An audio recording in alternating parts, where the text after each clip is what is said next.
Assalamualaikum warahmatullahi wabarakatuh. Apa kabar guru-guru hebat? Kembali lagi bersama saya Faiz Amali, calon guru penggerak angkatan 9 Kota Palembang, yang dimana pada kesempatan ini akan memaparkan hasil tugas 1.1.A.8 koneksi antar materi dari kesimpulan dan refleksi pemikiran Ki Hajar Dewantara. Adapun yang akan dibahas adalah melalui pertanyaan pemantik di bawah ini. Yang pertama, apa yang saya percayai tentang murid dan pembelajaran di kelas sebelum saya mempelajari modul 1.1? Dua, apa yang berubah dari pemikiran atau perilaku saya setelah mempelajari modul ini?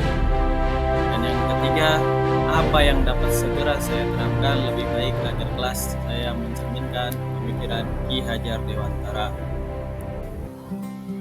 Ki Hajar Dewantara menjelaskan bahwa tujuan pendidikan adalah menuntun segala kekuatan kodrat yang dimiliki pada anak agar mereka mencapai keselamatan dan kebahagiaan yang setinggi-tingginya, baik sebagai manusia maupun sebagai anggota masyarakat.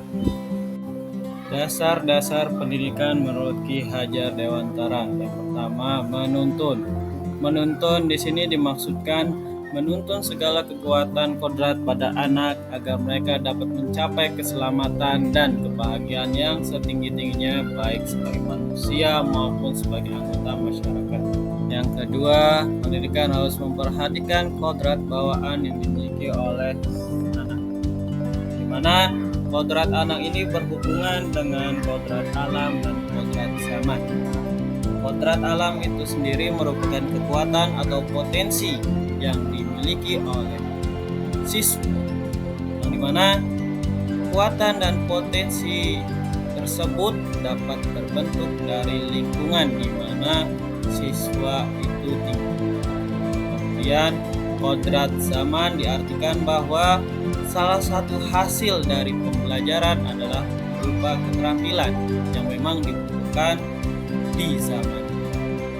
Yang ketiga, bahwa pendidikan harus menghamba pada anak.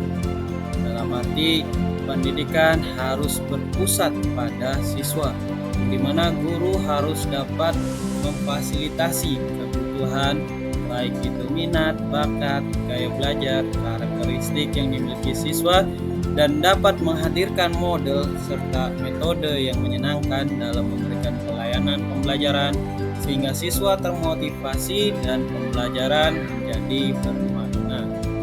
Selanjutnya yang keempat, Ki Hajar Dewantara menjelaskan bahwa anak bukanlah diibaratkan sebagai tabula rasa atau kertas yang masih kosong, melainkan setiap anak yang lahir sudah membawa kodratnya masing-masing, yaitu berupa watak bawaan yang diturunkan dari kedua orang tuanya.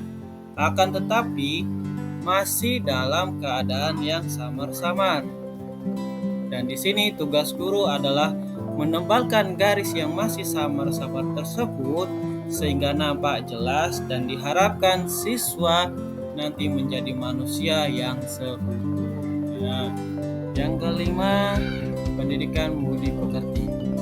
Budi pekerti itu sendiri merupakan perpaduan antara cipta, aspek kognitif, karsa, aspek afektif, sehingga menciptakan sebuah karya atau aspek psikomotor. Dan tugas kita sebagai seorang pendidik harus dapat memberikan contoh teladan dan memberikan arahan agar siswa memiliki budi pekerti yang terakhir, pendidik diibaratkan sebagai petani atau tukang kebun yang sedang menyemai benih jagung di sebuah lahan. Dapat diumpamakan bila biji jagung ditempatkan di tanah yang subur dengan mendapatkan sinar matahari dan pengairan yang baik, maka meskipun biji jagung adalah bibit jagung yang kurang baik, maka bibit jagung tersebut dapat tumbuh dengan baik juga karena perhatian dan perawatan dari pakan.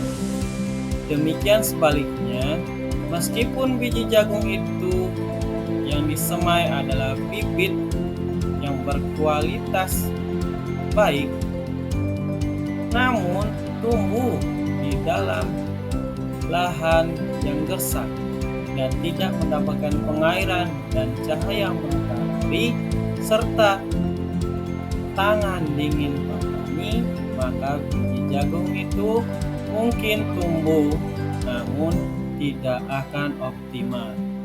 Dalam hal ini, guru harus dapat menjadi seorang pamong yang dapat memberikan tuntunan agar anak dapat menemukan kemerdekaannya dalam belajar. Sebelum mempelajari modul 1.1 terkait filosofi pendidikan nasional Ki Hajar Dewantara, pembelajaran yang saya lakukan lebih berpusat pada guru atau teacher center, di mana aktivitas yang dilakukan selama pembelajaran banyaklah dilakukan oleh guru. Dari kegiatannya ataupun metode yang digunakan pun lebih cenderung monoton, dan proses pembelajaran hanya sebatas transfer ilmu pengetahuan saja tanpa memfasilitasi siswa untuk bereksplorasi lebih lanjut. Selanjutnya, pembelajaran yang dilaksanakan lebih berfokus pada ketercapaian materi atau tuntutan KKM ketimbang memberikan atau melaksanakan proses pembelajaran yang dimana siswa dapat mengembangkan pengetahuan yang dimilikinya melalui kegiatan, kolaborasi, ataupun lain sebagainya. Kemudian, kegiatan yang dilakukan oleh siswa selama pembelajaran hanya menghafal atau menuliskan materi yang telah dijelaskan oleh guru tanpa memfasilitasi siswa untuk mengembangkan ide atau gagasan yang dimilikinya terkait materi yang dipelajari. Dan terakhir, peserta didik kurang termotivasi dalam belajar dan cenderung pasif dalam proses pembelajaran. Perubahan pemikiran dan perilaku saya setelah mempelajari modul 1.1 terkait filosofi pendidikan nasional Dewantara, di mana yang pertama, guru bukan satu-satunya sumber belajar. Yang kedua, pembelajaran bukan lagi berpusat pada guru, melainkan berpusat pada siswa. Yang ketiga, menganggap siswa sebagai subjek pembelajaran, bukan sebagai objek pembelajaran. Siswa dapat memberikan atau menuangkan ide serta gagasan yang punya proses pembelajaran. Yang keempat, melaksanakan proses pembelajaran yang memperhatikan minat, bakat, gaya belajar siswa, dan karakteristik yang dimiliki setiap siswa. Terakhir, memfasilitasi siswa dalam menemukan atau mengkonstruk pengetahuan. Aktivitas yang dapat segera saya terapkan lebih baik agar kelas saya mencerminkan pemikiran Ki Hajar Dewantara. Yang pertama, merancang pembelajaran yang interaktif dan menyenangkan dengan melibatkan siswa. Kedua, menebalkan laku siswa melalui pembiasaan yang sesuai dengan nilai luhur sosial budaya. Yang ketiga, membuat komitmen kelas yang dirumuskan bersama siswa agar tidak terpaksa dan siswa memiliki tanggung jawab untuk taat.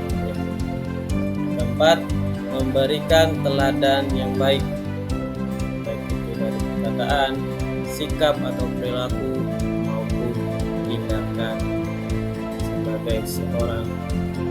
Cukup sekian yang dapat saya sampaikan, semoga bermanfaat. Salam guru penggerak.